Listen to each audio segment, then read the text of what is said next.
मेरे हाथ में इस वक्त एक गिलास है जिसमें पानी भरा हुआ है, आप देख सकते हैं। लेकिन अगर मैं आपसे कहूं कि इस गिलास में सिर्फ पानी नहीं बल्कि एक जीता जागता व्यक्ति है तो शायद आपको यकीन नहीं होगा, लेकिन यह बात पूरी तरह से सच है। आज पूरी दुनिया में वर्ल्ड वाटर डे यानी विश्व जल दिवस मनाया जा रहा है और पानी को बचाने की कस्में खाई जा रही हैं। भारत के नजरिए से देखा जाए तो हमारा समाज और हमारा सिस्टम इस पानी की असली कीमत को समझ नहीं पाया है। हमारे देश में पानी को मुफ्त की चीज समझा जाता है और उसे बिना किसी हिचक के बर्बाद किया जाता है। आपने भी कई बार ऐसा किया होगा कि एक गिलास पानी में आपने उस पानी में से 1 या 2 घूंट पिया होगा।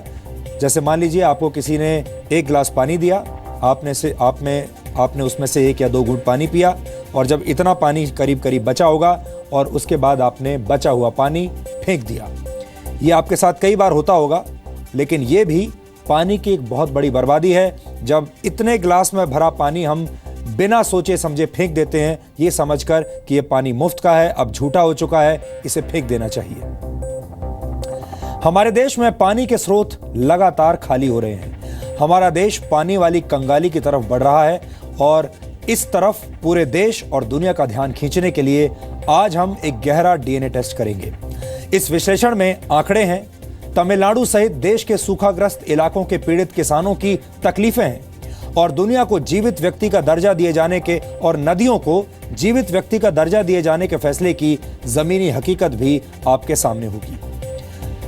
हम उत्तराखंड हाईकोर्ट के उस ऐतिहासिक फैसले का विश्लेषण करेंगे जिसमें गंगा और यमुना नदी को जीवित व्यक्ति का वैधानिक दर्जा दिया गया है।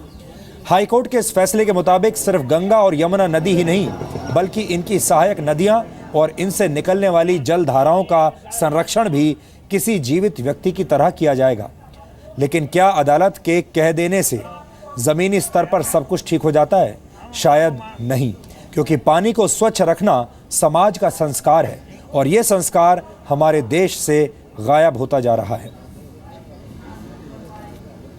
यूनाइटेड नेशंस की एक रिपोर्ट के मुताबिक पूरी दुनिया में 180 करोड़ लोग ऐसा पानी पीने पर मजबूर हैं जो पूरी तरह से दूषित है। गंदा पानी पीने की वजह से हर साल दुनिया में 8,42,000 लोगों की मौत हो जाती है। भारत की नदियां भी प्रदूषण का शिकार हैं, यानी गंगा और यमुना ऐसे जीवित व्यक्ति हैं जो आईसीयू में भर्ती हैं और इनकी जान बचाने के लिए इन्हें वेंटिलेटर पर रखा गया है। जब नदियां सूखती हैं तो सिर्फ नदियों की ही जान नहीं जाती बल्कि इंसानों की भी मौत होती है। तमिलनाडु देश का एक ऐसा ही राज्य है जहां नदियों के सूखने की वजह से लोगों की जान जा रही है। सूखा पड़ने की वजह से किसान आत्महत्या कर रहे हैं और जो किसान बच गए हैं वो दिल्ली में आकर प्रदर्शन कर रहे हैं और सरकार से राहत मांग रहे हैं। ये किसान कोई साधारण प्रदर्शन नहीं कर रहे बल्कि इन किसानों के हाथों में इंसानों की खोपड़ियां हैं। इन किसानों का दावा है कि ये स्कल यानी खोपड़ियां उन किसानों की हैं जिन्होंने सूखे और कर्ज से परेशान होकर अपनी जान दे दी। अपने 12 किसान मित्रों की खोपड़ियां हाथ में लेकर ये किसान दिल्ली के जंतर मंतर पर प्रदर्शन कर रहे हैं। इन किसानों की मांग है कि तमिलनाडु को सूखे से निपटने के लिए 40,000 करोड़ रुपए का राहत पैकेज दिया जाए और किसानों को कर्ज में छूट दी जाए। इन किसानों ने वित्त मंत्री से मुलाकात करके उनसे भी उनके सामने अपनी मांगें रखी हैं, लेकिन इन किसानों का कहना है कि इनका प्रदर्शन तब तक बंद नहीं होगा जब तक इनका कर्ज माफ नहीं किया जाता। आंकड़ों के लेंस से अगर देखा जाए तो देश के 18 राज्य ऐसे हैं जहां ग्राउंड वाटर तेजी से कम हो रहा है। इनमें सबसे बुरा हाल तमिलनाडु का है।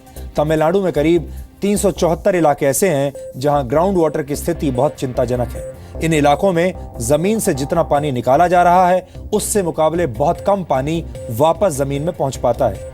आंकड़ों के मुताबिक अक्टूबर 2016 से लेकर अब तक तमिलनाडु में करीब 254 किसान आत्महत्या कर चुके हैं। सिर्फ तमिलनाडु ही नहीं बल्कि दक्षिण भारत के कर्नाटक और केरल में भी सूखा पड़ने के आसार हैं। अगर दक्षिण भारत में सूखा पड़ता है तो ये पिछले 140 वर्षों के दौरान पड़ने वाला दूसरा सबसे भयंकर सूखा होगा। आखिरी बार 1960 में दक्षिण भारत में इतना भयंकर सूखा पड़ा था। पिछले साल दक्षिण पश्चिम और उत्तर पूर्व का मानसून ठीक से सक्रिय नहीं हो पाया था, जिसकी वजह से दक्षिण भारत में सूखे की आशंका पैदा हो गई थी। कर्नाटक, केरल और तमिलनाडु के जलाशय इस हद तक सूख चुके हैं कि इन आने वाले दिनों में इन राज्यों में पीने के पानी की भी कमी हो सकती है।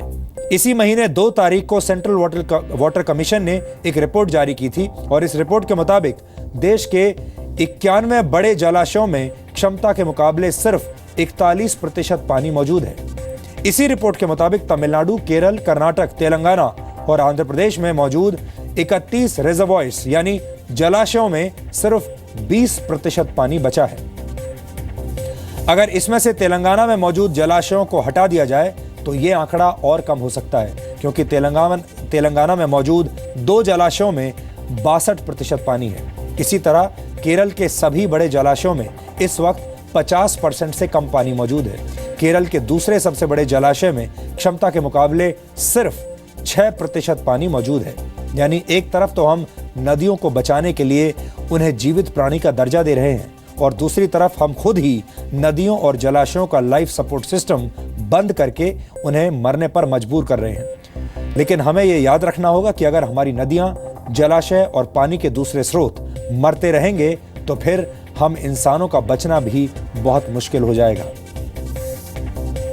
अंतर्राष्ट्रीय संस्था वाटर एड के मुताबिक ग्रामीण भारत में करीब 6 करोड़ 30 लाख लोग ऐसे हैं जिनकी पहुंच साफ पानी तक नहीं है। इसके अलावा दुनिया भर के 10% प्यासे लोग भारत में रहते हैं। भारत में प्रति वर्ष पर कैपिटा वाटर अवेलेबिलिटी की बात करें तो इसके आंकड़े आपको परेशान कर देंगे।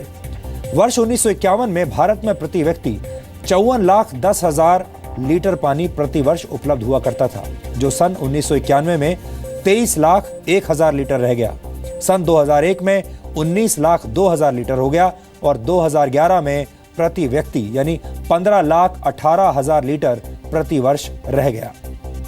जबकि वर्ष 2025 में भारत में पर कैपिटा वाटर अवेलेबिलिटी सिर्फ 13,99,000 लीटर प्रति वर्ष रह जाएगी, यानी प्रतिदिन करीब 3,800 लीटर पानी प्रति व्यक्ति उपलब्ध होगा। वर्ष 2050 तक पूरी दुनिया की 40% आबादी ऐसे इलाकों में रहने लगेगी जहां पानी की बहुत ज्यादा कमी है। आपको जानकर हैरानी होगी कि पूरी दुनिया की महिलाएं पानी लाने के लिए हर रोज कुल मिलाकर 20 करोड़ घंटे की मेहनत करती हैं। अगर 20 करोड़ घंटों को वर्ष में बदल दिया जाए तो करीब 23,000 वर्ष के बराबर होगा। यानी दुनिया भर की महिलाएं सिर्फ पीने का पानी हासिल करने के लिए 23,000 वर्ष के बराबर मेहनत करती हैं। अगर हिसाब लगाया जाए तो ये बहुत लंबा समय है। आप ये भी कह सकते हैं कि जो महिला पाषाण युग यानी स्टोन एज में पानी भरने निकली थी वो 2017 में वापस लौटकर आ पाती। यहां आपके लिए समझना भी जरूरी है कि भारत सहित पूरी दुनिया तक स्वच्छ पानी पहुंच क्यों नहीं पाता और भविष्य में क्या हो सकता है। आज हमने रिसर्च की मदद से इसकी वजहों को तलाशने की कोशिश की है। सबसे बड़ी वजह है जनसंख्या। फिलहाल दुनिया की जनसंख्या 750 करोड़ है और वर्ष 2030 तक पूरी दुनिया की आबादी 850 करोड़ तक पहुंचने की आशंका है, जबकि वर्ष 2050 तक यह आंकड़ा 970 करोड़ तक पहुंच जाएगा। ऐसी स्थिति में पानी की मांग भी बहुत ज्यादा बढ़ जाएगी। कुछ अंतर्राष्ट्रीय एजेंसियों के मुताबिक 2022 तक भारत की जनसंख्या दुनिया में सबसे ज्यादा हो जाएगी। 2022 से 2030 के बीच भारत की जनसंख्या 150 करोड़ के आंकड़े को पार कर सकती है। इसके अलावा 2050 तक भारत के शहरों की आबादी में 55% से भी ज्यादा का इजाफा हो जाएगा। आपको जानकर हैरानी होगी कि भारत के किसान चीन के मुकाबले दुगना भूमिगत जल खर्च करते हैं। विडंबना यह है कि जमीन के ज्यादा बड़े हिस्से पर खेती करने और ज्यादा पानी इस्तेमाल करने के बावजूद चीन के मुकाबले भारत में चावल का उत्पादन कम होता है और आने वाले समय में भारत के कृषि क्षेत्र की यह प्यास और बढ़ने वाली है। भारत में 2050 तक कृषि क्षेत्र में पानी की मांग में 80% से भी ज्यादा का इजाफा होगा। जैसा कि हमने आपको पहले भी बताया था कि उत्तराखंड हाईकोर्ट ने एक ऐतिहासिक फैसला सुनाया है जिसमें गंगा और यमुना नदियों को जीवित प्राणी का दर्जा दिया गया है। सिर्फ गंगा और यमुना ही नहीं बल्कि इनकी सहायक नदियों और जलधाराओं को भी ये दर्जा हासिल होगा। उत्तराखंड हाईकोर्ट ने नमामि गंगे प्रोजेक्ट के डायरेक्टर, उत्तराखंड के चीफ सेक्रेटरी और एडवोकेट जनरल को गंगा और यमुना नदियों का पेरेंट घोषित किया है, यानी माँ बाप की तरह वो रखेंगे गंगा और यमुना को। यानी इन नदियों के स्वास्थ्य और देखभाल की पूरी जिम्मेदारी इन्हीं तीनों लोगों की होगी। और मैं आपको बताना चाहता हूं कि ये नैनीताल हाई कोर्ट का जो जजमेंट था उसकी कॉपी इस वक्त मेरे पास है, मेरे हाथ में है।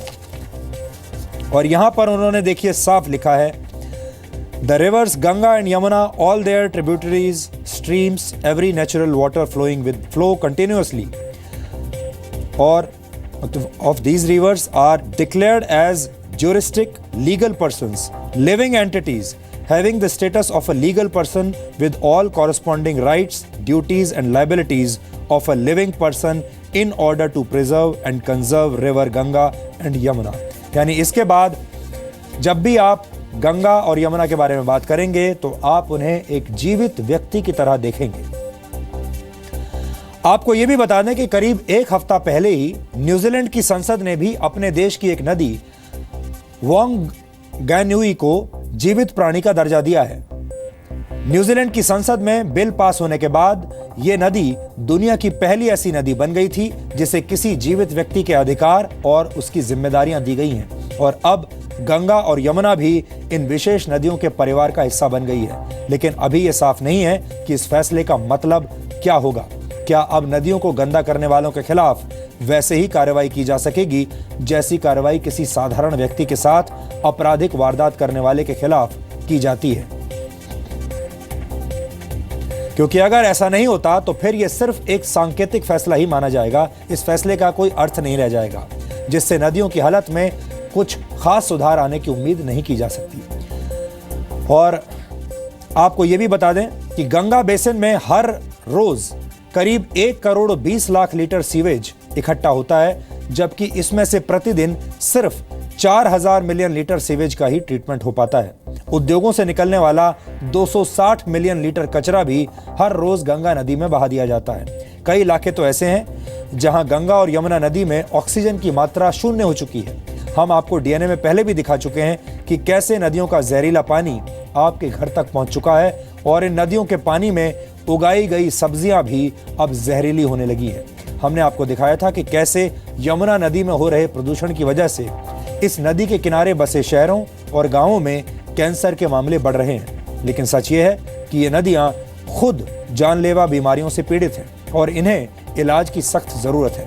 हमें लगता है कि उत्तराखंड हाईकोर्ट का फैसला इसमें काफी मददगार साबित हो सकता है। गर्व से कहिए, क्योंकि गंगा और यमुना अब आपके साथी हैं।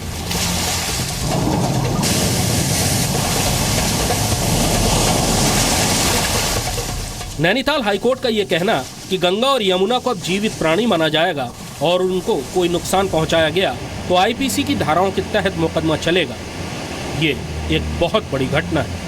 क्योंकि नदियों का भी एक जीवन है और उनका भी एक तरह का अधिकार है। आज तक जिस गंगा और यमुना को सिर्फ नदी मानकर उसे गंदा करने की परंपरा चली आ रही थी, उसे रोकने की दिशा में ये एक क्रांतिकारी फैसला साबित हो सकता है। गंगा के मैटर में एक बहुत ऐतिहासिक निर्णय लिया है हमारे माननीय उच्च न्यायालय ने, जिसमें गंगा नदी को एक जीवित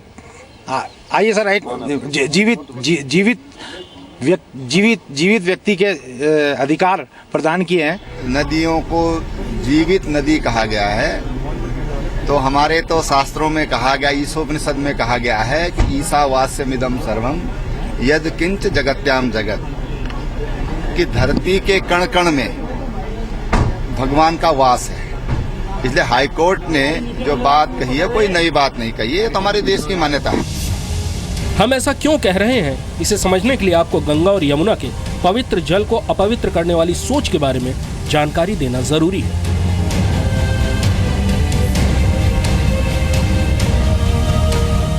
कहा जाता है कि ईश्वर ने धरती को जल से अलग किया और उसके बाद ही पृथ्वी पर जीवन शुरू हुआ।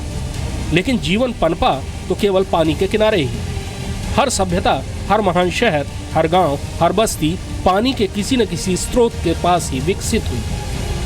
इसलिए हर धर्म में सबसे पवित्र अनुष्ठान किसी न किसी तरह से पानी से जुड़े हुए हैं। इंसान के पैदा होने से लेकर मरने तक हवा के बाद पानी ही ऐसी चीज है जिसके बिना कुछ घंटों तक भी नहीं रहा जा सकता।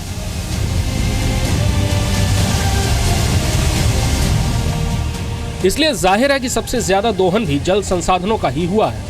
विकास की कीमत सबसे ज्यादा पानी ने ही चुकाई और ये मार भारत जैसे विकासशील और ज्यादा जनसंख्या वाले देश पर ज्यादा पड़ी। नदियों के किनारे बसे शहरों ने भारत की ज्यादातर नदियों पर बेहद बुरा असर डाला है। गंगा को केस स्टडी माने तो लगभग 40 करोड़ से ज्यादा भारतीयों पर किसी न किसी तरीके से असर डालने वाली ये नदी अपने अस्तित्व के लिए ही जूझ रही है। गंगा के लिए हमारी जान भी जाए तब भी हम तैयार हैं, क्योंकि हमारी माँ है, हम उससे जुड़े हैं, वो हमारी रोजी रोटी है। मैंने प्रधानमंत्री के लिए कई बार डाक भेजी हुई हैं, उनके मेरे पास डॉक्यूमेंट हैं मेरे रखे हुए। वैसे मैं आपको दिखा सकता हूँ कितनी बार ये शिवल लाइन के चक्कर में गंगा के किनारे गंदे नाले के टैंक बने हुए हैं। नगर पालिका को भी लिखा, डीएम को दिया, लेकिन कोई कार्रवाई नहीं उसके पीछे। गंगा को कभी प्रदूषित नहीं किया जाना चाहिए। गंगा में स्नान करने से पहले स्नान करके घर में आए और फिर गंगा में स्नान करें, और गंगा में स्नान करते हुए मैल न उतारें, साबुन और तेल न लगाएं, गंगा के जल को थपथपाएं नहीं, गंगा में निर्माल्य न डालें, जो पूजा की सामग्री है वो गंगा में न डालें। ये हमारे शास्त्रों ने कहा है।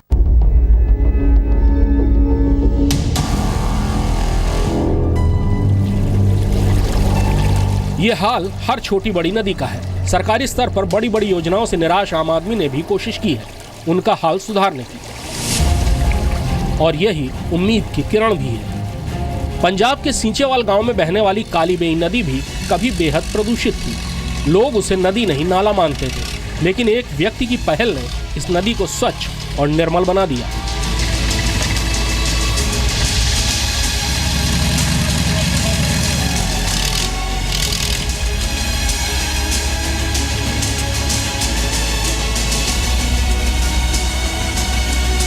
हम 2000 में ये सेवा का कार्य शुरू किया, गुरु नानक बादशाह ने कृपा की। तो 2006 में भारत के राष्ट्रपति इस नदी को चल के देखने आए। और हम ये तो देख ही रहे हैं कि एल्गी इसमें है, स्वस्थ पानी की निशानी है, और इससे ही पानी साफ हो रहा है। लेकिन सबसे बड़ी बात यह है कि पानी यहाँ से बिल्कुल अंदर तक नजर आ रहा है। तो मतलब काली बेई जो थी वो पूरी तौर पे अपने पुराने रूप में आ चुकी है, एकदम स्वच्छ पानी इसमें चल रहा है। नदियों के अलावा ग्राउंड वाटर यानी भूमिगत पानी की स्थिति भी देश में खराब है। इनमें कुएं, ट्यूबवेल और बावली शामिल हैं। सबसे खतरनाक बात यह है कि ऐसे हालात उन इलाकों के हैं जिन्हें देश की ग्रेन बास्केट कहा जाता है।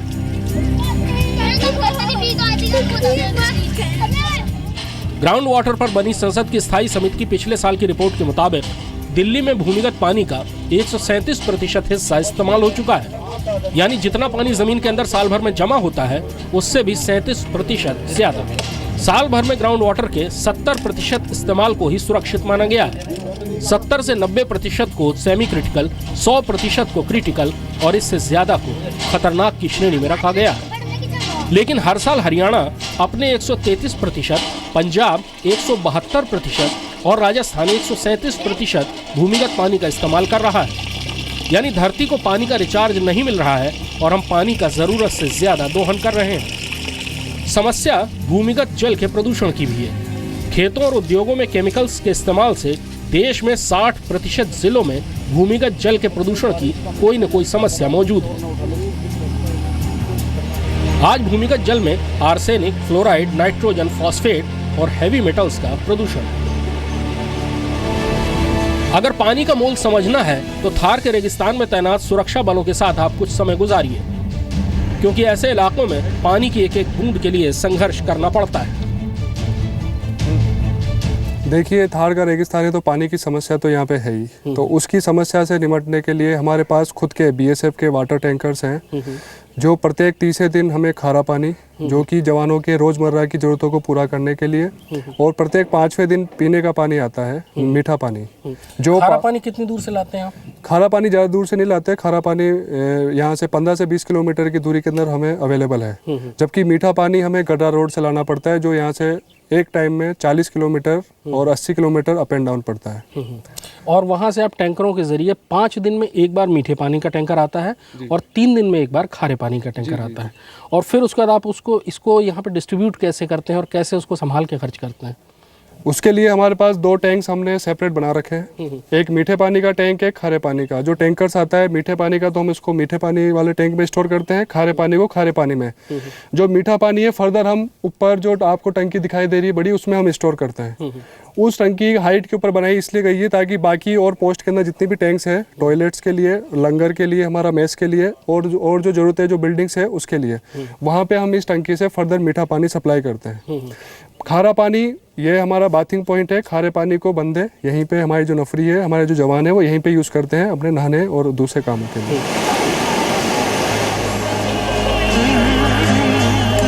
भारतीय संस्कारों में गंगा हो या यमुना, ये दोनों सिर्फ एक नदी नहीं है बल्कि आत्मा के परमात्मा से मिलन का जरिया है। लेकिन 21वीं सदी में भारत की दुखद तस्वीर यही है कि भारत में नदियों के नाम पर अब नाले बहते हैं। जीवनदायिनी गंगा हो या यमुना, दोनों ही इस त्रासदी के शिकार हैं।